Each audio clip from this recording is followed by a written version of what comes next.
This episode of the Sports Court with Chris Dailey, I interview Cony Konstin, a professional soccer and futsal coach who has coached around the world in countries such as American Samoa, United Arab Emirates, Egypt, and many, many more. Cony comes from a baseball background in San Francisco. However, he found the game at soccer at the age of 16 years old and has never looked back. Join along this interview as Cony gives all of his amazing tales and stories throughout 40-plus years in the soccer industry. Hope you guys enjoy. What's going on, everybody? Welcome to the Sports Court. I'm Chris Dailey, the host, joined here by Cony Konstin, a very interesting folk in the realm of soccer here in the United States and even abroad. Cony, thank you so much for joining the show, and I can't wait to dive into this story with you. Yeah, thank you for inviting me to this interview. I'm excited to hear what you got to ask me. Yeah, well, awesome. A lot of good questions. So, without further ado, you grew up in San Francisco and a bit of a mixed family, a Mexican, Californian mother and a Greek father, as we could tell by your name there. So, both of these cultures, of course, have a large influence with soccer. So, how were you introduced to the game as a young kid growing up in San Francisco? And did you ever think, when you're my age or even younger, that it would turn into your career? No. I played baseball. Gotcha. And my heroes was Willie Mays, and McCovey, and I was a San Francisco Giant fan, right? As a little kid, I would go out there with my buddies to Candlestick Park and go at was out in the, I think it was left field, right field. I can't remember, but it was you could only stand there. There was no seats, and you paid $1 or something to go in, and we would have our mitts and waiting for Willie Mays or McCovey to hit a home run so we could catch it. That was our whole mastermind dreaming of wanting to be a Giant one day, right? To be the next Willie Mays. But what happened was one day I came home with a soccer ball. I was 16 years old. And what happened is that I was going to a Jesuit high school. And where I was growing up, I grew up in the Mission District, right? And very few kids from that area were able to go to St. Ignatius College Prep. First of all, you had to have really good grades, and it was very hard to get in. Yeah. But somehow or another, I got in. Kid from the hood, right? Getting into St. Ignatius, right? So I was in a PE class, and the PE teacher, he tells me, hey, listen, I need you to come out and try out for the soccer team. And I says, I don't even know what soccer is. And he says, no, you have to come out. You have to come and try out. And if you do, I'll give you an A. And I said, wow, that's an easy A, right? Just to go out to a tryout. So I went, and like 250 kids were there. And, I'm saying, I'm not going to make this team, so who cares, right? I'm going to get an A. So I was there for 5 days trying out. And finally, the following Monday, I go to PE and there's a list on the door of the players who made the team. And it was 30 guys out of this 250 made the team.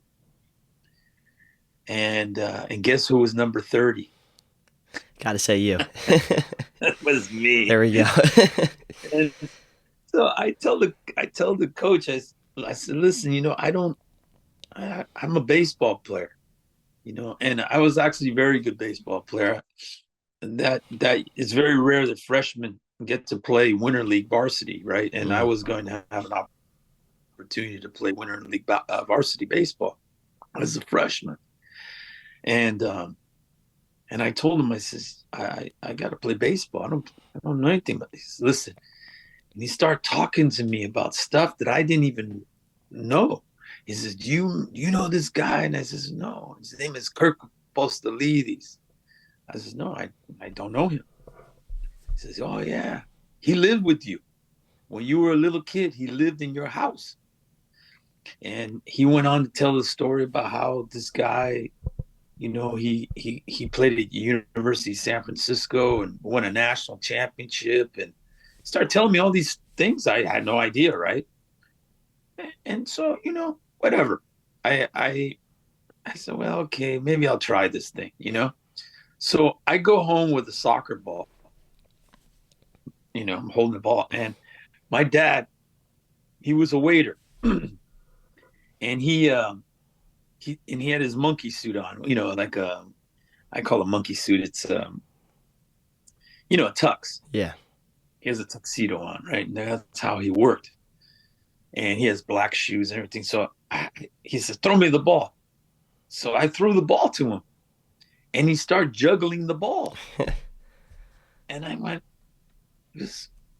you know how to play soccer? He says, come on, I'll show you something. So we go in the closet, and he pulls out this shoe box, and he shows me his soccer shoes that he used to wear. Yeah. And these things, you could murder somebody with them. They had like nails with the screws. The cleats were all made out of wood, and they had a nail coming out of it, and the front of the shoe was all steel. So if you hit somebody with this shoe, you could kill them, right? And I'm saying, my God, I tried to put it on. It hurt when you put it on.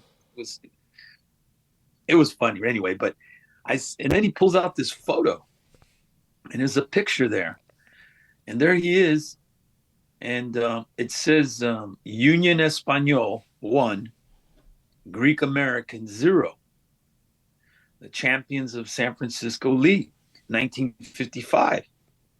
And I said to my dad, I says, why are you over here in this picture? I says, there's no Greeks on this team. He's, no, I didn't play with the Greeks. I played with the Latinos. And he says, because when I moved to San Francisco, I lived in the Tenderloin, which is one of the roughest neighborhoods and toughest neighborhoods in the city, right? And this one guy who later on became really close to our family, he got him to move into these apartments. It was actually like a hotel in the Tenderloin, and the hotel was full of Latino guys that they were former soccer players. Some were Mexicans, some were Spaniards, whatever, right? And he ended up playing with them and not playing with the Greeks. So anyway, as time goes by, the first game happens, and we're going to Spartan Stadium. This is where the San Jose Earthquakes used to play, right? And we're playing against another Catholic school called Midi. And I'm sitting there, and we're losing the game 2-0. And the coach says, hey, go on in. And I says, where do you want to play forward, center forward? So I turned to the guy next to him. I said, what's that? He goes, that's the guy up front. He says, what am I supposed to do? He says, you're supposed to score goals. That's your job. So I went in, and and it was incredible. I scored 2 goals, and I got 2 assists, and we won 4-2 against Midi. And later on, years later, that coach, who ended up coaching Santa Clara, who tried to recruit me to go to the University of Santa Clara, and later came in charge of the San Jose Earthquakes, and finally became the head coach at UC Berkeley.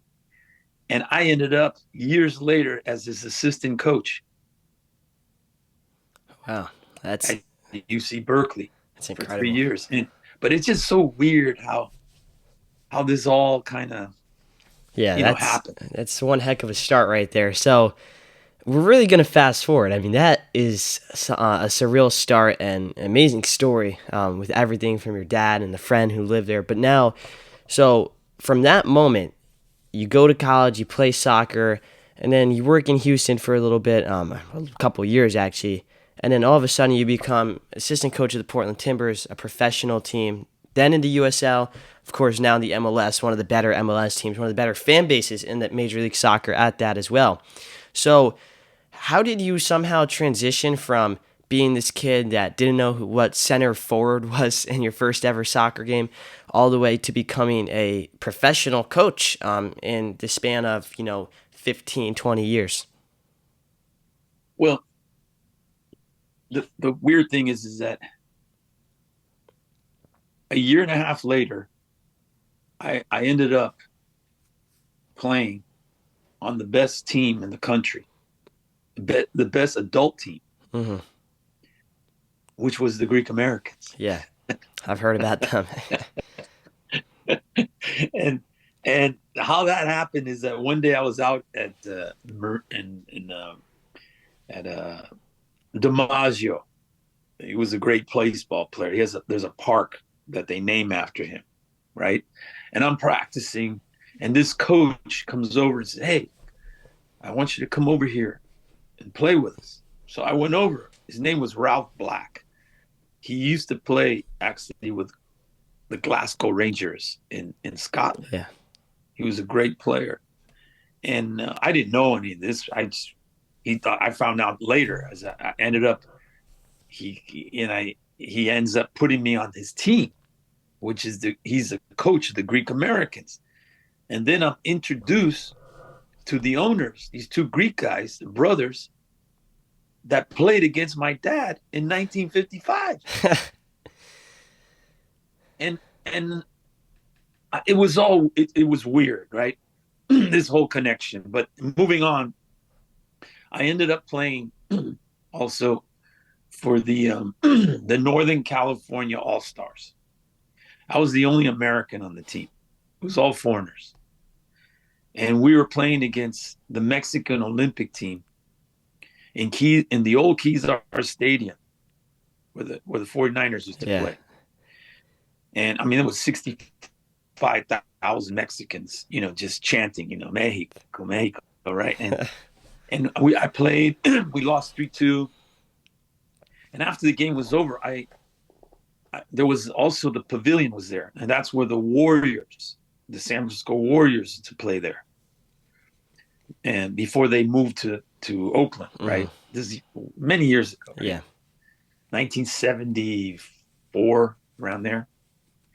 And I come out of the arena of the locker room, and I go out to the street, and this guy comes up to me and he says, "Hey, you Cony Konstin?" I go, "Yeah, I'm Cony Konstin." He says, "Do you know what time it is?" I says, "No, I don't have no time." He says, "Well, let me tell you, it's payback time." And back then in that area, San Francisco wasn't a really good area, right? Haight Ashbury, it was rough. So he goes for his inside of his jacket, and I'm saying, "Oh my God, this guy's gonna pull a gun and shoot me." Yeah. And he pulls out a badge. It's a gold badge, and I read it, and it says, Police Athletic League Commissioner. And this guy was a captain in the police department, and he was a commissioner of PAL. His name was Gabe Harp. And he says to me, "I expect you to be in my office Monday morning." And I go, "For what?" He goes, "I need you to go put a team together. I need you to start coaching kids. Just like how you grew up in your neighborhood and how soccer has changed your life, I need you to help kids change their lives." And I just said, "Well, I'm a player. I'm not a coach, right?" So anyway, I showed up at 9:30 in the morning at Greenwich Street, where PAL is, and I go in, and his office is right to the right, and there with the balls, the uniforms, everything waiting for me. And that's where the journey began Yeah. of coaching. So I got a broken down station wagon and started to go around the neighborhood picking up kids, and I started coaching more than 50 years ago, and That's I awesome. haven't stopped coaching since. Yeah, well, So I that's how I started to get into coaching, yeah, because of what this guy got me to do. You know, how it all moved along, it's a long story, a really long story. But you know, getting into uh, having the opportunities to coach internationally, with futsal, that happened mainly because I got into futsal because of my coach, who Osvaldo Garcia. I played in the American Soccer League, right? yeah, In 1980, and he was my coach. And later on, he contacted me. I think it was like a year and a half, 2 years later, and he says, "Hey, Connie, I want you to come and check this thing out." And I go, "What is it?" And he says, "It's like indoor. It's called football de sala. That's what it was called. It wasn't called futsal." yeah. So I showed up and started play, and I really started to enjoy it and got into it. Ended up playing with the national team, became assistant coach for a while, and then years later, around 2005, uh, I got called from FIFA to. I was selected to become one of the first coaching instructors in the world, and so they flew me out to Spain, and I went to the headquarters of the Spanish Federation, and Javier Lozano, who was my mentor. He was the coaching instructor. There was 13 of us. No, Javier Lozano is two-time FIFA World Cup champion with Spain. Hmm. He's now the president of the futsal um, league, professional league in Spain, and he was also director for football for players in Real Madrid. So he was my instructor, and to this day we're still very good friends, and we contact each other all the time. And I've done some stuff with him, and through that, becoming a FIFA instructor, I've been able to travel all over the world, conducting coaching courses for FIFA. And then I got involved with CONCACAF as an instructor. I did three, and then they dropped it. I wish they didn't drop it, but hopefully they'll pick it up one day again. And then ended up in Trinidad doing a course and got to know people there, and ended up coaching the women's under 18 team that played in the first Youth Olympics, the first time they ever had futsal in the Olympics Wow. in Argentina, Buenos Aires. So I did that. And then I ended up a few years later coaching the Trinidad men's national team. And then just recently, I was the national team coach of Haiti. And that was, Yeah, I've heard the story. So let's just get straight into that. I mean, if you don't mind, I first off, I know we've covered a lot of ground and we've also skipped over a lot of ground as well. So we'll go back and oh, forth a little bit. And before we even get into Haiti, actually, if you don't mind me asking, because I did have this question lined up here as well. You mentioned the FIFA and you were a course instructor around the world. You went to places such as Cambodia, American Samoa, Fiji. You went to the Middle East with the United Arab Emirates. You went just about everywhere and anywhere around the globe. I mean, you name it, you probably have been around there at least. So, what's been your favorite place you've traveled to amongst these, bizarre travels, so to say? And secondly, what exactly does this role entail? Do you just go there and teach a camp for a week, or you teach the course or how to play? What does that job even mean for you? what, well, first of all, it was that the it was created to for us to be ambassadors Mm-hmm. for FIFA to push futsal, right? Gotcha. This is 2005. And so that was our most important job, was to go and be ambassadors, right?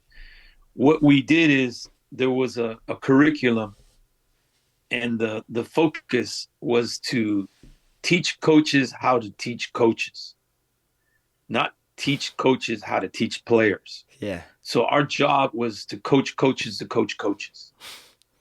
A lot of coaches. And it's different, right? It's different than teaching, like if I, was a coach and I was teaching you how to play. Mm-hmm. That's completely different than teaching a coach how to go and develop other coaches. Yeah.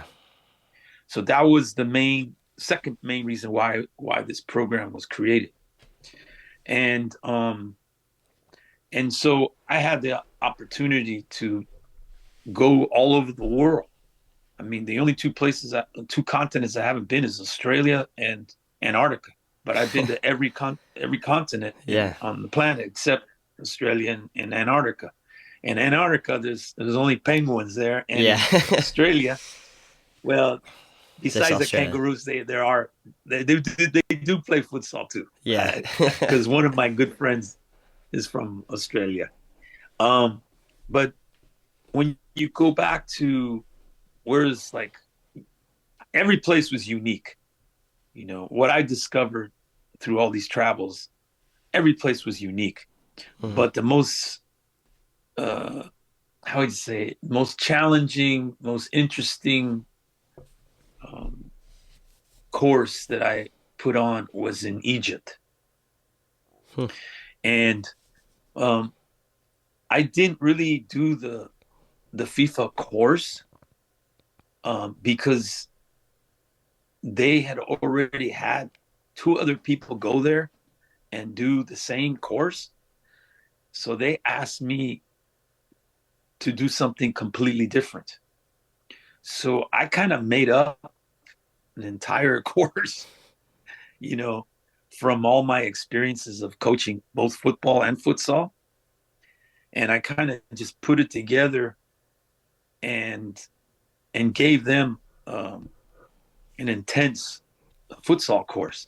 And rightfully so, because these guys were high level. I had like at least 10 or 11 former national team players that played in Sheesh. World Cups. Yeah. I had the rest of the coaches were all professional futsal coaches in Egypt. So there was 35 coaches that were high level. Everybody was pretty much high level. So I had to create something that would be stimulating for these coaches. And most of the time, the countries I went to, they barely knew football. So futsal was like completely different. So it was the course of FIFA was a good place to start, right? An Mm-hmm. introduction, right? So Yeah. I started with that in most of these countries, but with Egypt, that was really amazing to work with all these high level coaches and players. And I really found that to be the most interesting and most challenging uh, place I went to put on a course. That's great. Very, very interesting stuff. And listen, unfortunately, Zoom does cut this 40 minutes. That's all I get for an interview here. So, got 9 minutes to go. So, I guess I'll ask one final question if you can answer this. This past March, because as you mentioned, you're now with the Haiti Futsal National Team. So, this past March, you're in Haiti, and the U.S. Embassy had to get involved to somehow get you out of Haiti due to all the violence and the things that go on there. And I mean, it's a very, war torn and a natural disaster torn country. So a lot of stuff has gone on there in the past couple of years. Could you just tell that story of what happened this past year and what your role with the Haiti national team has brought you to, what you've done with them so far? Well, I went to Haiti I was there for for 4 days, and to do an ID camp and to do a clinic. Yeah. And it ended up being there for a month because the airport was shut down. And first of all, what I want to start out was the Haitian people. At least all the Haitian people that I met Mm-hmm. were awesome, wonderful, humble, really, really nice people. I really enjoyed the people. Now, the situation there was war. That's period. It was war, Yeah. and it's still war there. Um, every night we were in a hotel across the street from the airport, and they were fighting all night, every night when we were there because they were trying to take the airport.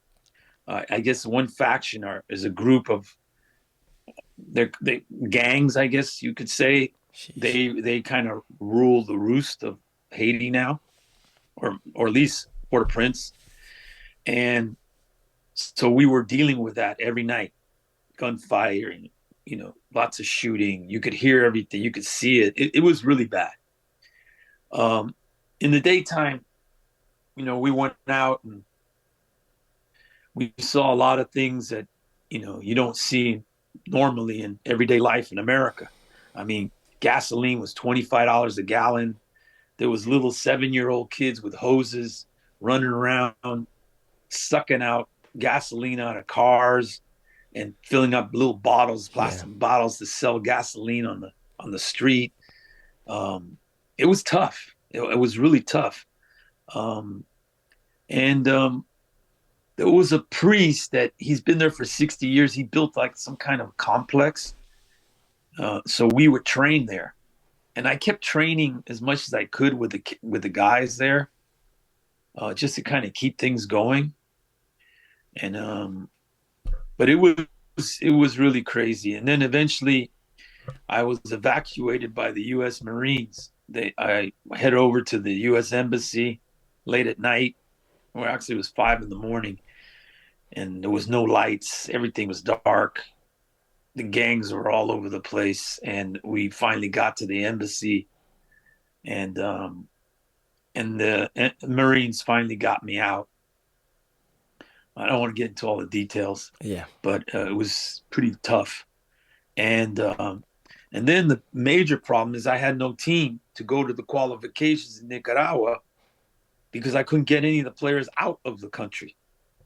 So the guy that I was working with the U.S. Embassy, he and another lady helped me to get 9 visas to get 9 players out of Haiti. And they had to travel through the country in a bus. They finally were able to cross the border into Dominican Republic. They got on a plane. They flew to Miami, from Miami to Houston, Houston to Managua, got off the plane, stepped onto the court and played the first game against Costa Rica. That's Those something. poor Yeah. guys had not eaten, had not slept 4 days. Wow. And the first half, we were losing, I think 5-3 or 6-3. We actually scored 3 goals on them. Costa Rica's pretty And good no too. one ever in Yeah. history of futsal ever scored 3 goals on Costa Rica. That's crazy. And only 3 of the players that were there were actually players I selected to be on the team. Wow.